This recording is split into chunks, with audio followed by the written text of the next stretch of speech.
வணக்கம். என் பெயர் நக்ஷத்ரா. நான் அசாத் தமிழ் பள்ளி மாணவி. நான் இப்போ ஒரு கதையை சொல்ல போகிறேன். அந்த கதையின் தலைப்பு என் அம்மாவின் அன்பு மலை. என் அம்மா மிகவும் அன்பும் கருணையும் நிறைந்தவர். அவரின் அன்பு எனக்கு தினமும் ஒரு பாதுகாப்பான மலையை போல இருக்கிறது. ஒரு நாள் எங்கள் வீட்டில் அருகில் பலத்த மழை பெய்தது. காற்றும் அதிகமாக இருந்தது. நான் பள்ளியில் இருந்து வீடு திரும்பும் நேரம் அது.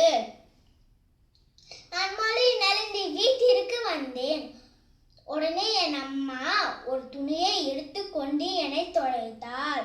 பின்னர் அவர் எனக்கு சூடான தேநீர் செய்து கொடுத்தார். அந்த நேரத்தில் நான் என் அம்மாவை பார்த்தேன். அவர் சோர்வாக இருந்தாலும் என்னை பற்றிய கவலை மட்டும் அவரது முகத்தில் தெரிந்தது. நான் மெதுவாக, அம்மா, நீங்கள் என்ன அன்பாக பார்த்து கொள்கிறீர்கள். நான் உங்களை மிகவும் நேசிக்கிறேன் என்றேன். அதற்கு அவர் சிரித்துக்கொண்டே, நீ என் வாழ்க்கையின் மகிழ்ச்சி என்றார். அன்று நான் உணர்ந்தேன், என் அம்மா தான் என்னுடைய மிகப்பெரிய பாதுகாப்பு என்று. நன்றி.